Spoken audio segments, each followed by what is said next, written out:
በልም ይሁን በምንም በቃ እዚህ ሁሉ ነገር ውስጥ እንድንገባ አድርጎናል። ግን እኔ ከዚህ በኋላ የምፈልገው ምንድነው ከሁለታችሁ ህይወት መውጣት ፈልጋለሁ በራሴ ፈቃደኝነት። ምክንያቱም ከዚህ በላይ ምንም ነገር እንዲፈጠር አልፈልግም። መጀመሪያ ስለምን ገባሽ? መጀመሪያ ነገርኩሽ እኮ የገባሁበት ምክንያት አንደኛ እኔ አንቺም ሴት ልጅ ነሽ አውቃለሁ። ብዙ ሰው ማለት እንደዚህ አይነት ባህሪ እንደሌለሽ አውቃለሁ። መጥፎ እንዳልሆንሽ አውቃለሁ። ያም ነገርሽ ነው ግን ዝም ብዬ እንድቀመጥ ያደረገኝ። አይ በአንድ ሰው ጥፋት ወይ ደግሞ በሁለት ሰው ጥፋት አንድ ሰው ያለው ባህሪ ሊቀየር አይችልም። እኔ ምንድን በምን ምክንያት ነው ክፍያት ያደረገው? ቆይ አሁን ካንተ ጋር እያወራሁኝ አይደለም፣ እያወራች አይደለም። አውሪሽ ቀጥይ ልስማሽ። ማለት በእንደዚህ አይነት በማይሆኑ ኬዞች ባህሪን እቀይራለሁ ብለሽ አታስቢ። ያው ፈጣሪ አንዴ ካለ የሰጠሽ ባህሪ እስከሆነ ድረስ ያ ነገር ሊቀየር አይችልም ማለት ብዙ ነገሮች ተፈጥረዋል። ግን አንቺም በጣም ጠንካራ ሴት ነሽ፣ በጣም ጎበዝ ሴት ነሽ። ማለፍ ባለብሽ መንገድ ልታልፊያቸው ሞክረሻል እነዛን ነገሮች። ግን እልህ ምን አክል መጥፎ ነገር ውስጥ ሊከት እንደሚችል ያየሹ ይመስለኛል። አንቺም በእልህ ተነሳስተሽ ነው ነገር ውስጥ ለመግባት ሞክረሽ ነበረ። በዛ ልክ እኔንም መረዳት ከቻልሽ እኔም እልህ ነው እዚህ ሁሉ ነገር ውስጥ እንዲገባ ያደረገኝ። ታጅኝ ነው የጠራሽኝ? አልገባኝም። እንደዛ አይደለም።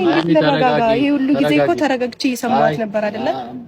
ዛሬ ደግሞ ስለ ጥሩነቴ ወይም ደግሞ ስለ ታጋሽነቴ እያወራች ነው። አሁን የመጣችበት አላማ እናንተን ይቅርታ ጠይቃ ከህይወታችሁ ወጣ እናንተ አብራችሁ እንድትኖሩ ነው።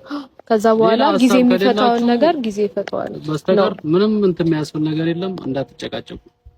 እኔም ያንን አልፈልገውም። ብዙ ያልተፈቱ ነገሮች እኮ አሉ አይደል? ሀብቴ እኔ እንደዚህ በቀላሉ እገባለሁ እንደዚህ አይነት ነገር ውስጥ። እሷ ይቅርታ ተጠያይቀን ምናምን አንድ ላይ እንድንሆን ስለፈለገች ብቻ አብሬ እሆናለሁ ማለት አይደለም። እሱን አይደለም። አሁን እሷ ከህይወታችሁ እወጣለሁ በቃ ለስካሁን በቃ መውጣት ያለብኝ እኔ ነኝ።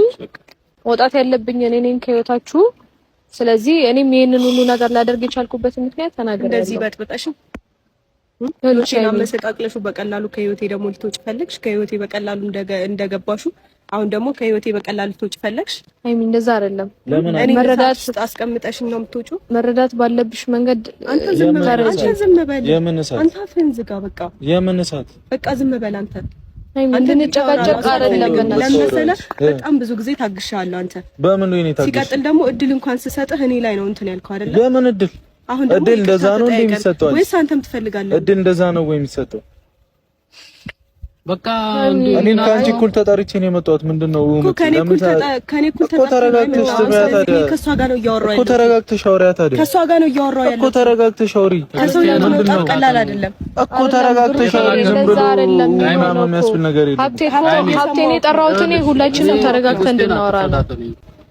እኔ የጠራኋችሁ ኖርማን የእሷን ይቅርታ ተቀብላችሁ ተስማምታችሁ ትሄዳላችሁ ወይስ ሌላ ጭቅጭቅ? እኔ ደግሞ እንደዚህ ቀላል አይደለም እያልኩ ነው። ምንድነው ቀላል ያለው ነው? ሀብቴ እንደዚህ ቀላል አይደለም። የሰው ህይወት ለመበጥበጥ እንደመግባት መውጣት ቀላል አይደለም።